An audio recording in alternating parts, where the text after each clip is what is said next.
¿Qué tal, Lisbeth? Buenas noches. Hola maestra, buenas noches. Buenas noches. Vamos a dar 2 minutitos más para poder comenzar a ver en lo que se conectan tus demás compañeros. Sí, muchas gracias. Y sí, de nada.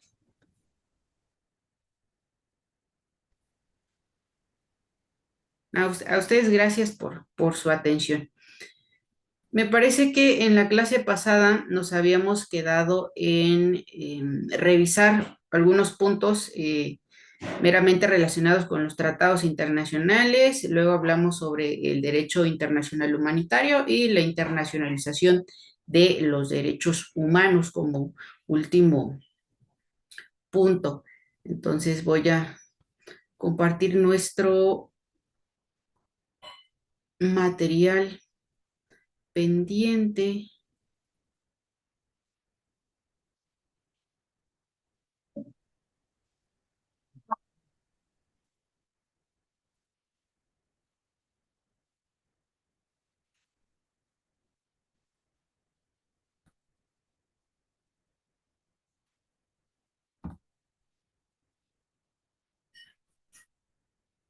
Todavía no ha cargado, ¿verdad?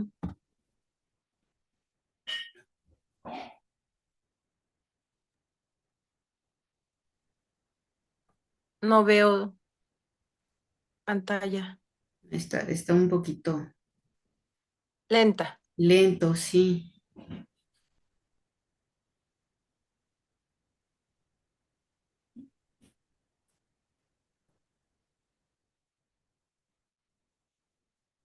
Ya se ve.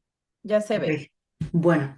En ese punto internacional, reconocer básicamente los tratados internacionales es una de las bases, no nada más sobre este derecho internacional público, sino que los tratados sean válidos entre distintas convenciones de países, que un tratado internacional puede sostenerse entre dos naciones, entre dos países o entre varias y estas les da la obligación, ¿no? Vamos a ver también algunos principios como el pacta sunt servanda, como la obligación de la interposición o la valoración en su derecho nacional, ¿no?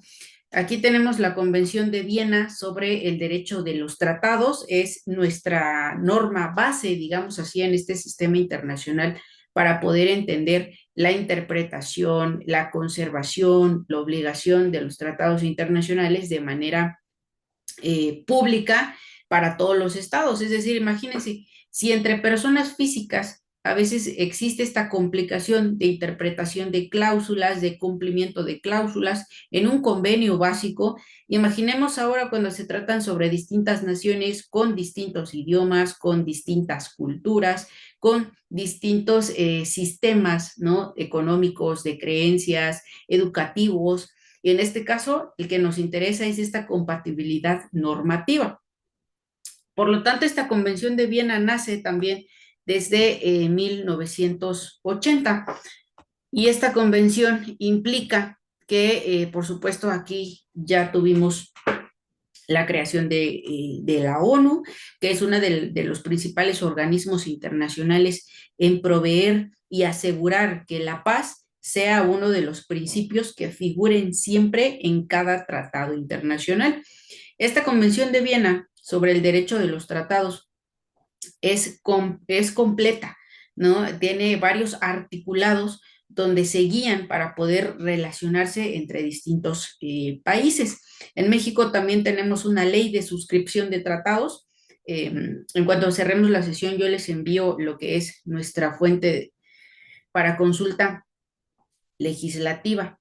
En México, por supuesto, tenemos este sistema de relaciones exteriores que respetan cada uno de estos requisitos y el principal es que sea escrito, ¿no? Los tratados internacionales deben ser escritos y estos deben también contener ejemplos si se necesita alguna traducción, si se necesita alguna interpretación y dentro de los órganos que participan deben asegurarse de que las naciones han entendido, les han explicado y que por supuesto los objetivos son en un sistema de intereses básicos.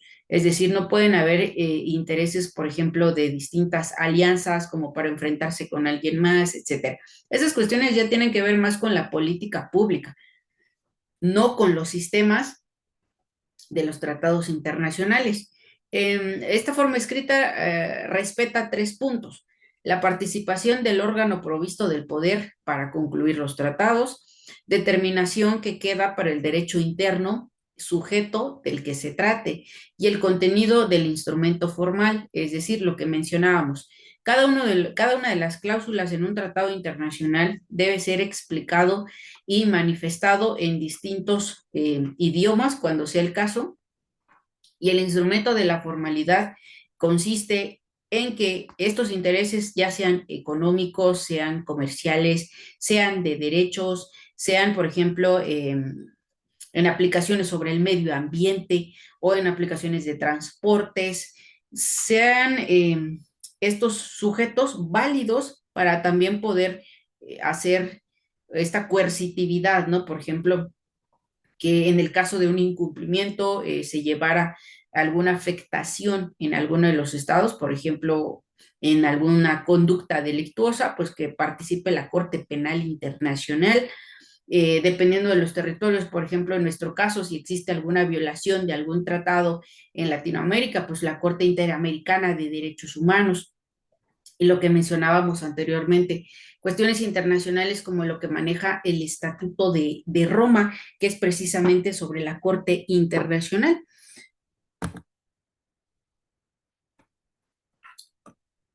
Tiene un sistema de clasificación, es decir, el fondo y los números de participantes.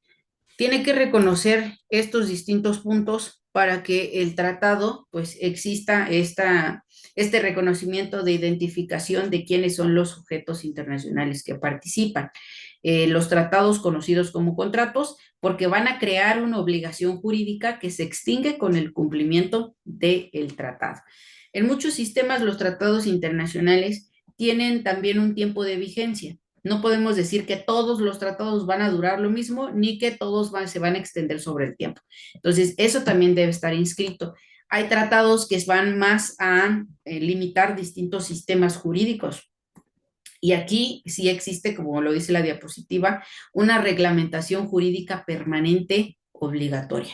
En este caso, puede ser esta Convención de Viena, cuando fue suscrita en 1961, fue clara en decir que todos los países tenían que regirse cuando quisieran realizar un tratado internacional bajo los principios de esta Convención de Viena, que iba a estar vigente hasta el punto en el que tuviera que hacerse por necesidades de la misma realidad social algún tipo de modificación, siempre y cuando la modificación tampoco recayera en distintos sistemas violentos o mucho menos en algún enfrentamiento que llevara a alguna declaración de guerra. En el número de participantes tampoco hay límites de la participación en los tratados internacionales. El único formalismo jurídico que se reconoce es que se sepa quiénes son los países o las naciones o los sujetos de derecho internacional público que van a tener obligaciones o derechos. Por eso dice, ok, van a haber obligaciones bilaterales, van a ser bipartitos o nada más se obtiene, por ejemplo, un solo país está obligado, o existe esta sección multilateral, plurilateral o de distintos multipartitos, es decir, que se obligan entre ambos o se intercambian entre distintos sujetos las obligaciones y los derechos. Recordemos que los tratados internacionales también son específicos en muchas materias. Entonces, por eso ellos deben realizar en su clausurado quiénes son los que van a participar como obligados, quiénes participan como beneficiarios o quiénes son simplemente los que van a repartir o exigir intereses. Los principios del derecho de los tratados. Sí, hay varios principios. El artículo 26 es uno que también manejamos aquí en México en materia civil y en materia de derecho mercantil. Este principio del pacta sunt servanda, que normalmente se traduce al latín como lo pactado obliga. donde este tratado es sumamente válido sin necesidad de que existan otros u otro medio probatorio, ¿no?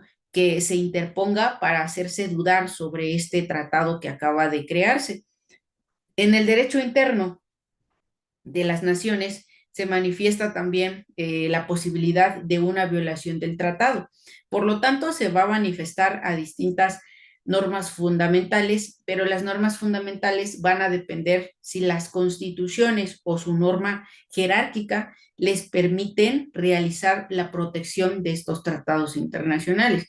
Les voy a poner un ejemplo donde muchas veces nosotros creemos que no existe ninguna correlación cuando hablamos, por ejemplo, de nuestro sistema de administración pública aquí en México, con este derecho internacional público, pero están completamente relacionados.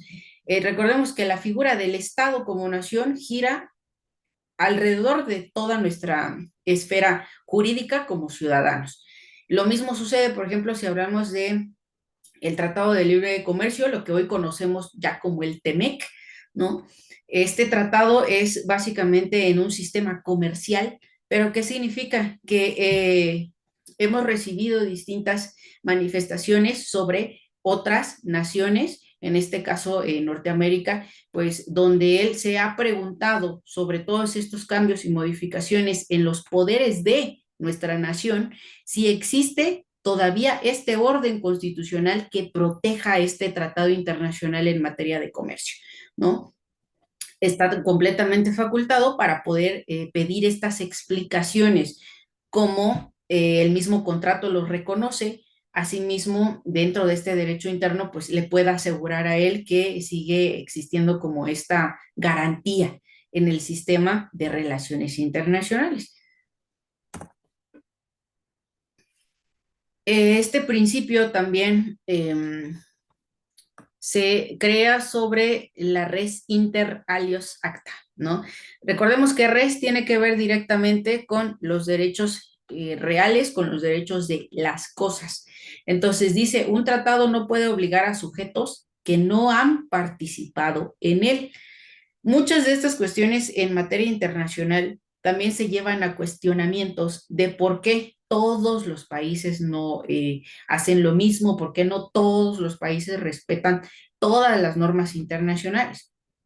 Significa que va a depender de derechos personales, así como lo clasificamos en México, ¿no? De acuerdo a nuestra familia jurídica o los derechos sobre las cosas, ¿no? Este principio tiene que ser otorgado bajo este sentido del consentimiento, es decir, así como México se comprometió otorgando su firma, dando su consentimiento en proteger derechos humanos a partir del 2011 en su derecho interno, significó que ya desde ese punto era obligatorio en la modificación de su sistema interno.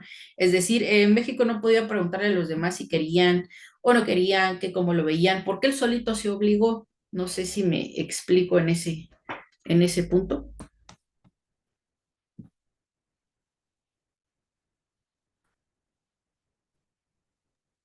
Sí, está claro, maestra.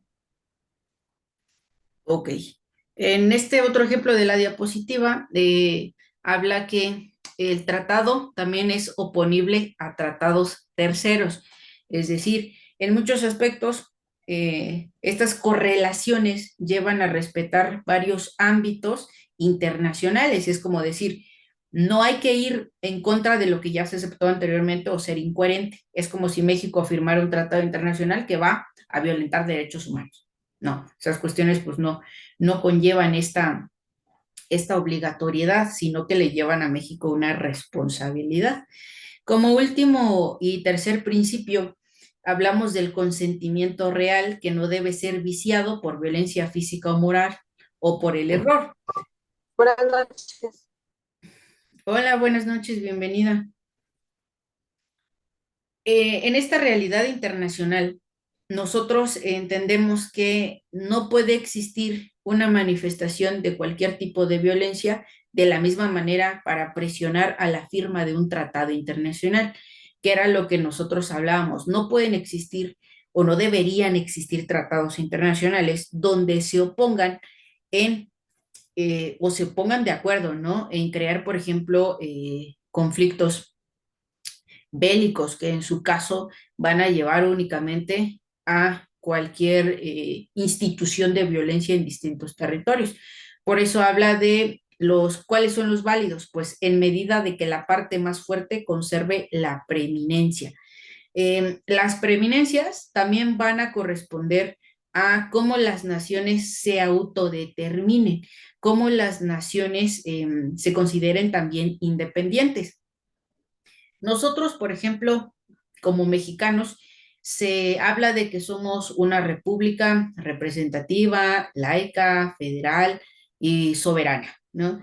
Pero, por ejemplo, si nosotros nos ponemos a realizarnos la pregunta si efectivamente en cuestiones de productos y servicios no deberíamos contar con una red internacional, la respuesta sería que estaríamos cayendo en un conflicto, es decir, el acceso a la tecnología, la forma en la que nosotros nos estamos comunicando en ese momento, pues yo la hago desde una computadora que no fue realizada en México, ¿no? Toda la información, por ejemplo, dentro de mi aparato móvil y que les envío y etcétera, pues tampoco es accesible o producida en nuestro país. Entonces, los países deben de ser independientes en cuanto a sus sistemas de gobierno. Sin embargo, esa independencia no corresponde a la realidad internacional. Nosotros dependemos sumamente de este intercambio mínimamente comercial, ¿no? Y eso es como poner nada más un ejemplo a grosso modo. Y algo de lo que ya habíamos hablado, el ius cogens, es decir, esta parte de relacionado también al derecho de gentes.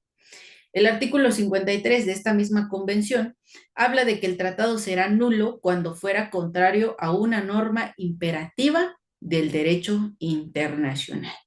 Estas cuestiones imperativas, pues significa lo mismo que veníamos hablando sobre el derecho de gentes. No pueden ir en contra de esta misma naturaleza, ejemplo, de las o los avances que ha logrado una nación con tal de tener este tratado internacional. Y como los tratados internacionales no son obligatorios para firma, significa que ningún país y ninguna nación está obligado a andar firmando tratados internacionales. Esto es sumamente voluntario.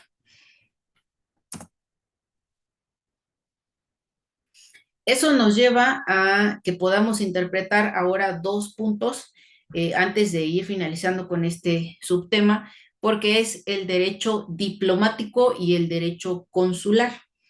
En este punto, el derecho diplomático pues nos lleva a entender quién es el jefe de Estado para que otorgue distintas funciones de comunicación con otros jefes de Estado, ¿no? Nosotros correspondemos que es aquella persona que ejerce máximas funciones de representación del Estado. ¿Quién es dentro de nuestro sistema mexicano nuestro jefe de Estado? El presidente de la República. Así es, recae directamente en nuestro poder ejecutivo federal, ¿no? Recordemos que nuestra parte de administración tiene distintas funciones, como bien lo menciona la diapositiva, y en estas funciones es también quien lleva a cabo las negociaciones diplomáticas, celebraciones de tratados y ratificaciones de tratados en nuestro propio Congreso. Nuestro jefe de Estado tiene la posibilidad de encomendar estas acciones a, por ejemplo, nuestro secretario de Relaciones Exteriores, a nuestros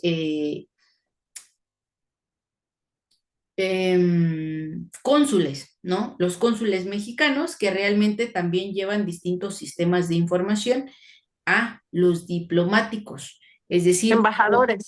exactamente. En las Ah, distintas embajadas, no sé si recuerdan ustedes que solo en aquellos países también donde existan tratados internacionales pueden existir estas oficinas donde contienen a un embajador, que estas oficinas también tienen nacionalidad propia.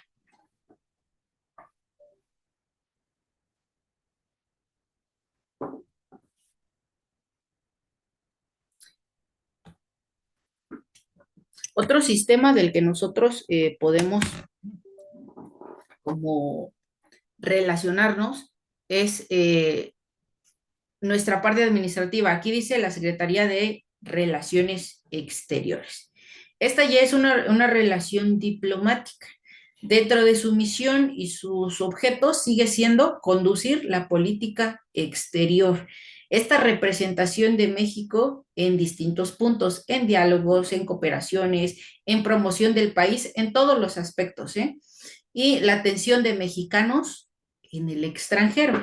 Esta atención sobre los propios mexicanos en el extranjero también lleva a que, por ejemplo, se lleve a cabo una participación cuando hay nacionales detenidos en otro lugar, porque aquí se vuelve derecho internacional público, porque las autoridades son las que se entrometen a realizar investigaciones bajo su jurisdicción y competencia.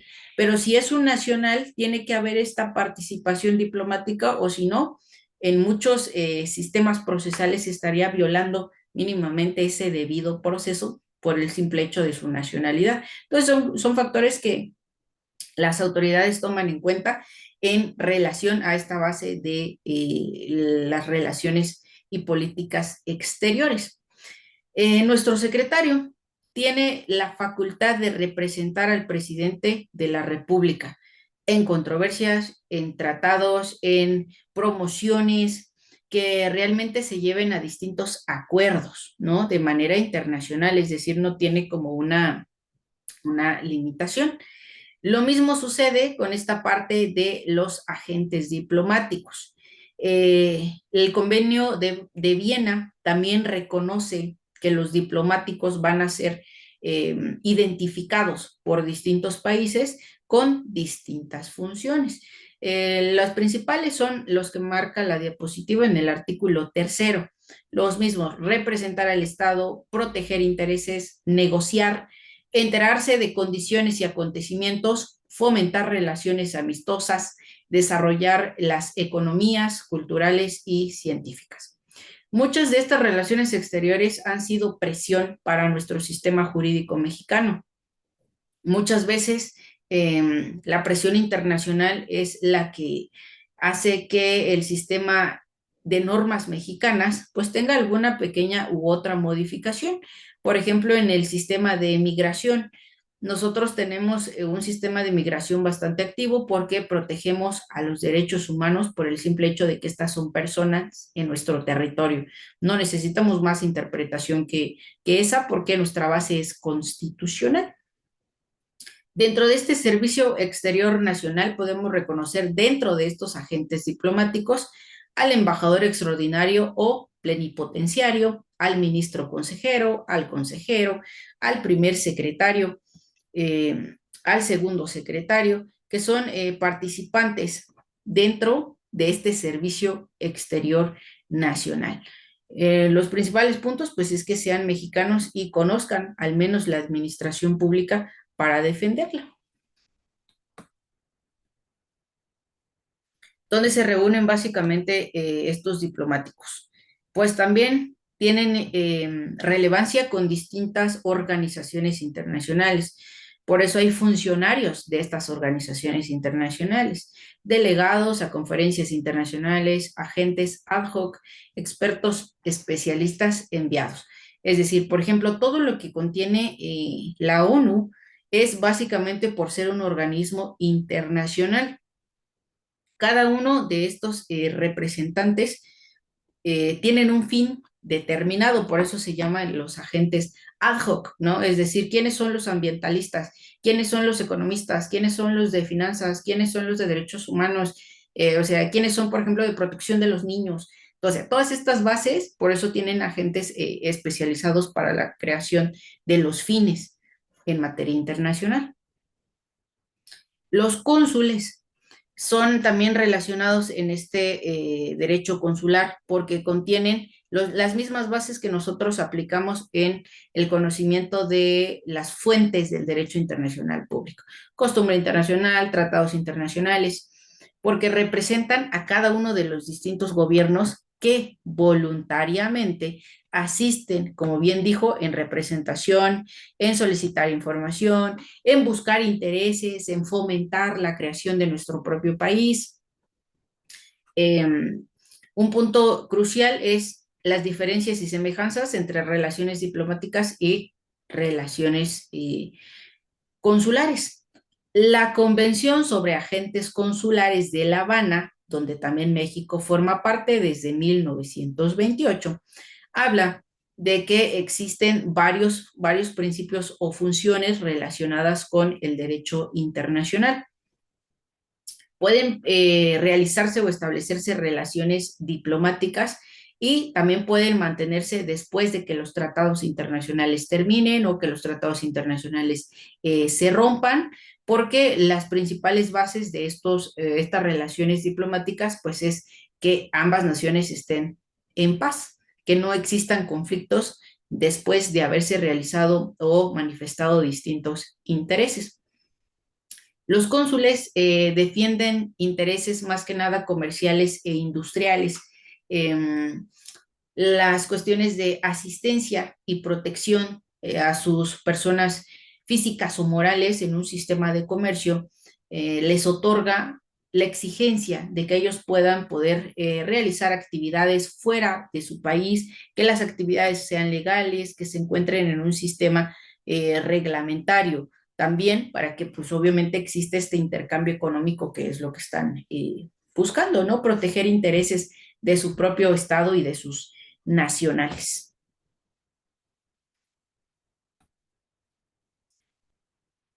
Y con eso cerraríamos esta parte sobre el derecho internacional público para ver nuestra última parte del derecho internacional humanitario. No sé si antes de pasar a nuestro siguiente subtema exista alguna aportación, alguna duda. Por mi parte, no, ninguna. Todo claro, maestra. Ok, gracias. Entonces, bueno,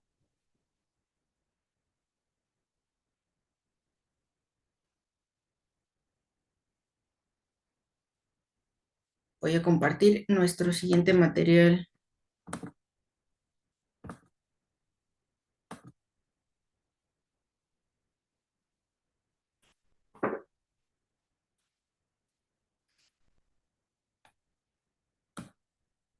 del derecho internacional humanitario. Pues este derecho internacional humanitario, como nos contaba Lisbeth en la sesión anterior, nace precisamente sobre los convenios de Ginebra, donde se busca la protección de las víctimas. Víctimas que son básicamente de las decisiones del consentimiento de los conflictos armados donde nosotros, podríamos decirse como ciudadanos, quedamos en medio y también aquellos que están trabajando en servicio de su propia nación o de su propio estado, ¿no? Por eso dice acuerdos bilaterales o multilaterales. Su segunda fuente es el derecho de la Haya, métodos y medios de la guerra, es decir, cuáles son las prácticas estatales de los distintos sistemas de guerra.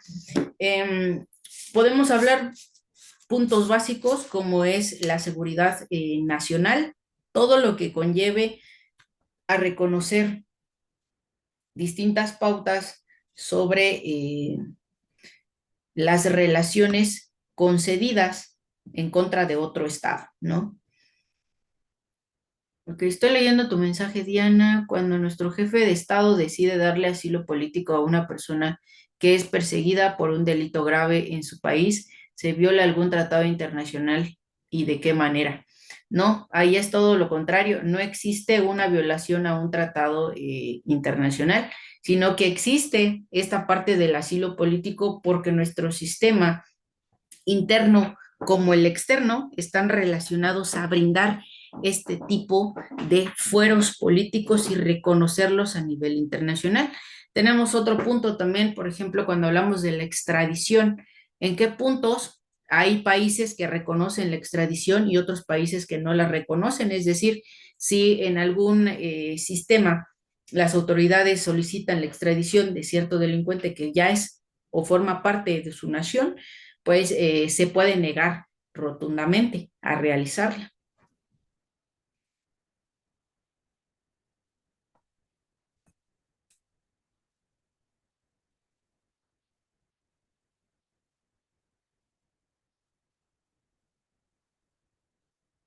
Ok, Dianita. Entonces, pues la base de este derecho internacional humanitario se basa en un derecho natural, es decir, el ius naturalismo, porque el sufrimiento humano en tiempos de conflictos armados, ¿no? Tomar en cuenta esta base digna que nos lleva como la parte de la existencia en una sociedad se ha alcanzado a niveles globales, es decir, se ha logrado entender en distintos niveles que estas cuestiones violentas va no solo a extinguir un montón de derechos humanos, sino también extingue la posibilidad de protección. Es decir, si nuestro país entra en un conflicto de guerra, ¿qué autoridades van a ser las que nos van a defender en violación de derechos? ¿No? ¿Con dónde van a encontrar la prioridad, por ejemplo, de abrir un tribunal cuando estamos siendo invadidos o atacados por otra nación? Entonces, es ahí donde se pierde esta parte humana porque ya no está esta estructura básica que antes las naciones pues soportaban, garantizaban en un sistema de justicia. Por eso al final de este párrafo dice, el alcance de la guerra por medio de normas universales, tratados y costumbres. Por eso han existido distintos organismos, en este caso, que intentan ayudar a niños que han estado o están básicamente perdiendo la vida en distintos conflictos internacionales, pero recuerden que tampoco se pueden violar bastantes principios de la territorialidad de las naciones, es decir, por ejemplo, la ONU no puede ir y entrar directamente a un territorio y abrir fronteras y traspasar distintos sistemas de migración, no, o sea, no podemos quitar este formalismo por argumentar esta forma sobre el derecho natural de los seres humanos. Se entiende también que son primeras formas de derecho en materia internacional, es decir, el derecho internacional humanitario no estuvo en un papel porque se basaba en las costumbres de los pueblos, las cuales delimitaban las acciones violentas entre partes, aún en tiempos de guerra. ¿Qué busca entonces este derecho internacional humanitario? Evitar daños. Recordemos que todos los conflictos bélicos traen una crisis en todos los aspectos, económica, de salud, de educación, de justicia, de sistemas normativos. O sea, la crisis es de manera general. Y si un país entra en este sentido de crisis, pues para empezar, no puede tampoco suplir intereses que van hacia los distintos países donde tengan tratados internacionales. Este derecho humanitario tiene a tener el sentido, por ejemplo, de lo que hablaba la Convención de Viena, de forma escrita, pero estos acuerdos son ya presionados hasta después de la Segunda Guerra Mundial, después de haberse creado la Corte Penal Internacional, donde, por ejemplo, los crímenes de guerra, los crímenes de lesa humanidad, son reconocidos a nivel internacional. Por eso habla después de distintas hostilidades. O sea que tiene que existir de manera real este conflicto para que entonces pueda haber la posibilidad de aplicación del derecho internacional humanitario. Y es aquí donde correlacionamos el derecho internacional de los derechos humanos y el derecho humanitario internacional, porque no son meramente iguales, o sea, los conceptos tienen una pequeña diferenciación.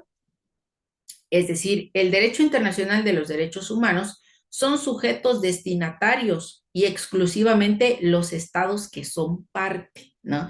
Entonces, el derecho internacional de los derechos humanos se va a aplicar en aquellas naciones que estén comprometidas bajo tratados internacionales a garantizar, proteger, resguardar, reconocer derechos humanos.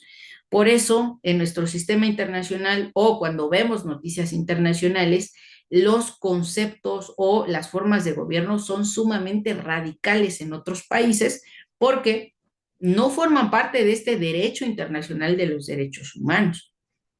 ¿Qué sucede, por ejemplo, en Afganistán? No sé si ustedes vieron donde pues se acreditan leyes donde las mujeres no pueden hablar en público, y es una ley, ¿no? O sea, en el gobierno no está preguntando si lo ven bien, con qué dice la comunidad internacional, si les parece o no les parece.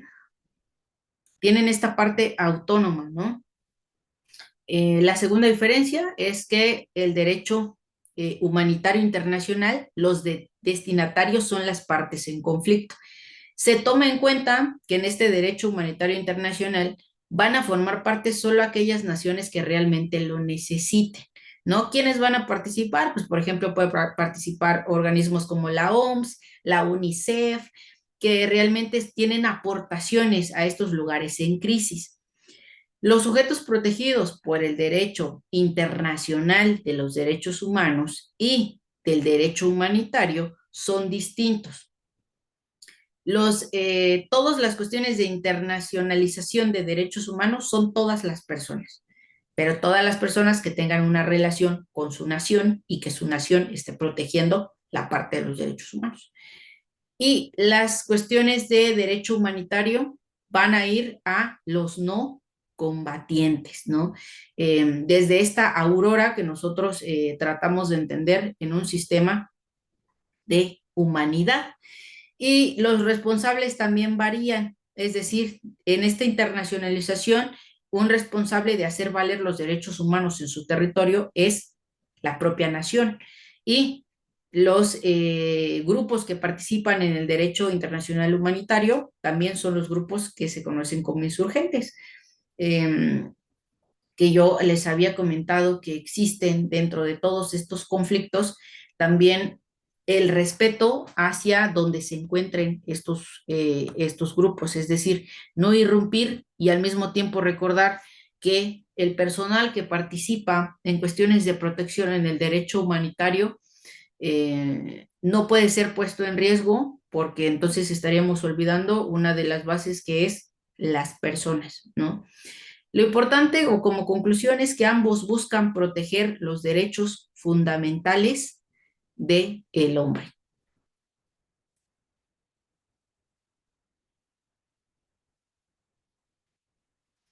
El derecho internacional humanitario eh, dice que cubre dos ámbitos en general, que quiénes son las personas que no participan o que ya no están presentes en las hostilidades.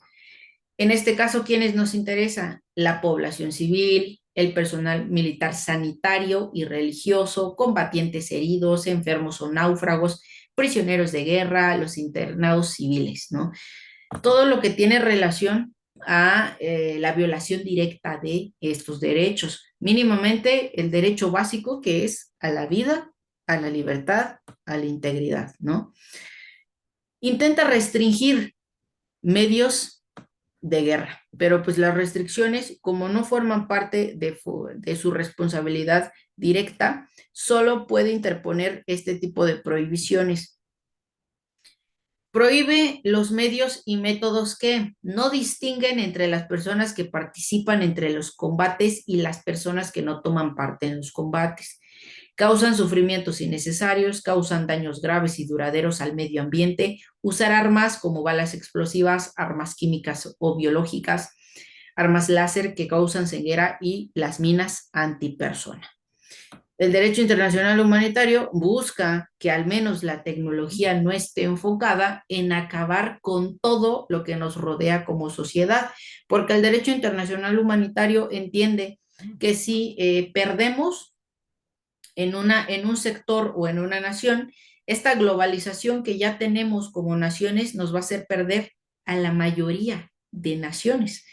En la mayoría de los casos existe una repercusión, en especial en aquellos países que, por supuesto, son vecinos y contienen distintas relaciones de comercio o de dependencia, por ejemplo, de explotación en materias primas, en materias de hidrocarburos, en materias energéticas.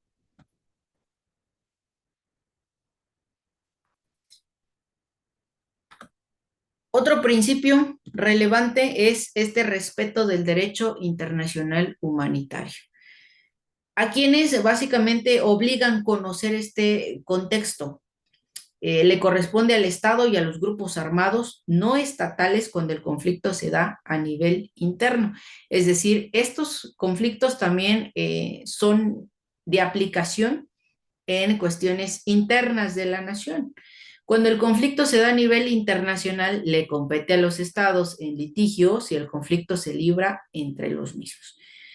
La aplicación no está restringida por si el conflicto es pequeño, es grande o, en este caso, si se pudiera tener todavía peores consecuencias, es decir, que más naciones se unan a realizar distintos actos de guerra. Bueno, esto es exactamente lo mismo que les acabo de explicar. Y estos son los principios generales del derecho internacional humanitario, que si nos damos cuenta están sumamente relacionados con la naturalidad de los derechos humanos. Principio de humanidad y no discriminación, principio de necesidad militar, principio de distinción, principio de proporcionalidad, principio de prioridad humanitaria, que nos lleva a estudiar ya lo que son distintas normas fundamentales. La verdad es que dentro de este derecho internacional humanitario, lo único que se puede realizar de manera directa es buscar tratados de paz. Es decir, si ya existe un conflicto bélico, lo que se busca es que estos tratados de paz versen en que ya no, en que se lleve algún tipo de acuerdo, algún tipo de negociación en las partes que están en conflicto, porque pues las Fuerzas Armadas, la mayor parte de ellos dependen de la misma aplicación de su sistema de gobierno. Nosotros, de nuevo, como ejemplo, pues nuestro presidente es el comandante supremo de las Fuerzas Armadas de México. Y con ese título nos dice exactamente que también tiene la libertad, ejemplo, de crear una declaración de guerra sin tener que pedirle permiso a nadie.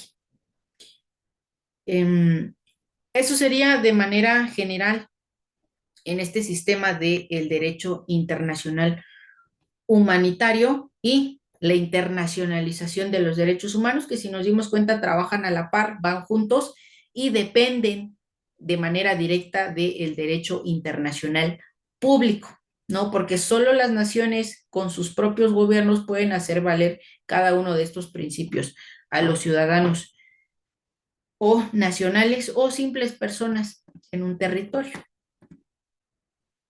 De mi parte, esos son los temas que nos quedaban pendientes. No sé si exista alguna queja, alguna duda, aportación antes de cerrar nuestra sesión.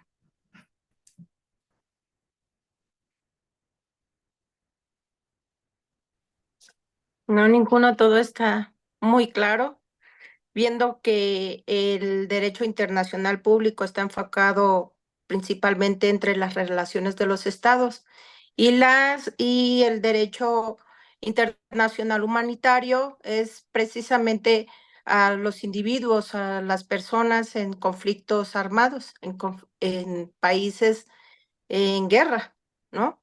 Así es. Esto sería un, uno de los principales, una de las principales diferencias. Ajá, de las principales diferencias, ¿no? La prioridad es el orden y la paz. Así es. Todo muy claro, maestra. Muchas gracias. Gracias a ti, Lisbeth.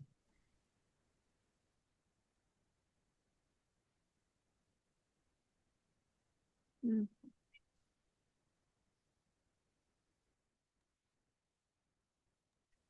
Yo quiero opinar, pero hay mucho ruido, entonces le mandaré mis opiniones y preguntas y dudas. Ok, Dianita, te leemos entonces. O bueno, si no se escucha mucho ruido. No, no se escucha bien. Ok. ¿En qué momento entra la CRIC o crees la Cruz Roja Mexicana? Bueno, la Cruz Roja eh, al, al derecho internacional humanitario. Es importante señalar que aquí no hay un bando en que escoger cuando hay un conflicto armado. El derecho internacional humanitario no puede tomar un bando específico, es decir, por uno u otro país o No, más países. ¿Sí me entiende? Es para proteger tanto los derechos humanos de cualquiera de los dos bandos y sí preguntar en qué momento entra la Cruz Roja en el y momento que después de qué tratado. No necesita básicamente un tratado. En el momento que, por ejemplo, la nación le permita a este organismo internacional, porque esa es una de las facultades de los organismos internacionales, que como no son naciones y no pertenecen directamente a una nación, sino que trabajan precisamente para la promoción de distintos intereses internacionales, no pueden tomar bandos. Entonces, si ninguna de estas tiene un bando, con que la propia nación permita, autorice y les deje realizar o aplicar estos principios del derecho internacional humanitario, las organizaciones internacionales pueden dirigirse directamente en apoyo a las mismas, ¿no? ¿Cuál es el punto de este derecho internacional humanitario? Que se entienda que es precisamente por ayuda humanitaria, que no existe como tal ninguna base de interés ni económico, ni de conflictos, ni políticos, porque realmente la base de este principio pues es evitar el sufrimiento humano. Aquí hay algo muy importante, maestra Elenita, que sí me gustaría dejar en claro, puesto que de este derecho internacional humanitario se desprende lo que el derecho al nosocomio que tenemos todos como seres humanos Ajá. pertenecientes a esta sociedad. Es decir, porque cuando nosotros llegamos a un hospital, y eso lo deberíamos de tener muy en claro, sea la dependencia que sea, incluso puede ser hablando de la SEDEN, el ISSSTE, los que son específicamente para una población, pero es un caso de emergencia. Entonces nosotros tenemos el derecho como enfermo o como persona vulnerable a entrar a ese nosocomio y ellos tienen la obligación de atendernos porque somos personas vulnerables y eso lo marca precisamente en un tratado internacional del derecho internacional humanitario.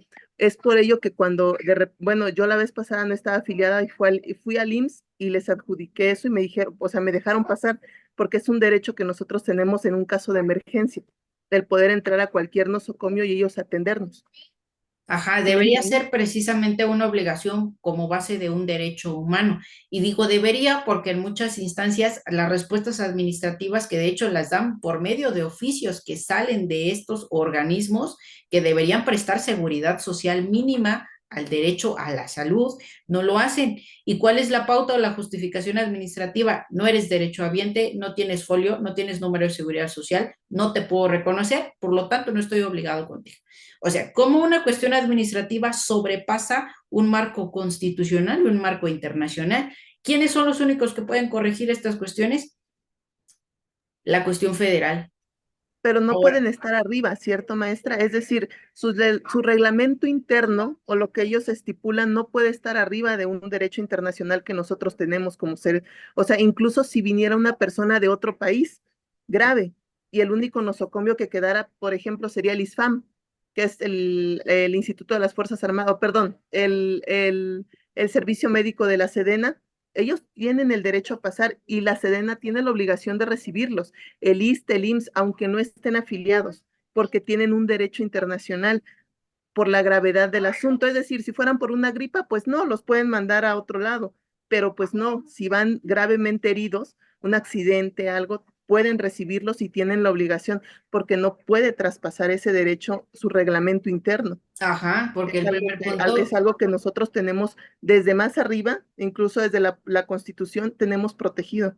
es Y ese, exactamente resguardar ese derecho a la vida. Pero ¿cuál es el problema? Que estas instituciones son parte de la administración pública. Y si no tienen una autoridad que les esté obligando a entender esa interpretación, no lo van a hacer, porque ellos priorizan los protocolos de la administración a la que pertenecen. ¿Cuál es nuestro problema y nuestra preocupación ahora? La reforma judicial. ¿Quiénes eran los que precisamente nos ayudaban a realizar estas interpretaciones para que distintas autoridades entendieran era el correcto. derecho que tenían que priorizar? Por eso estamos ahora sumamente preocupados porque no sabemos qué va a pasar. Definitivamente, maestra.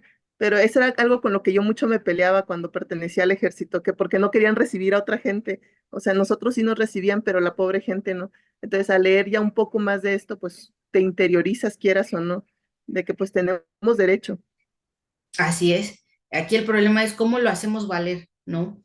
Porque está Claro. inscrito, pero pues dentro de nuestro territorio nacional, pues contamos como todo ese sistema normativo que también nos lleva a entender los procesos en una parte administrativa, civil, que contienen una responsabilidad aquí como ciudadano, allá como servidor público, de este lado como funcionario público, ¿no? Todos estos conceptos que al final sí nos llevan a una ciencia aparte que nos exige reconocer el protocolo adecuado para poder hacer valer el derecho. Claro que sí, maestra. Muchas gracias. De nada, Dianita. Bueno, entonces, pues les agradezco mucho porque llegamos al final de nuestra sesión que había estado calendarizada. Así que cualquier duda, cualquier cuestión, pues estamos al pendiente en nuestra página institucional o bien en nuestro grupo vigente.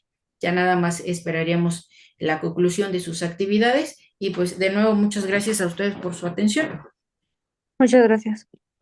Muchas Muchas gracias. gracias, maestra. Excelente Nos noche, vemos maestra. la Gracias. próxima. Gracias. Buenas A noches. ustedes, buenas noches. Buenas noches.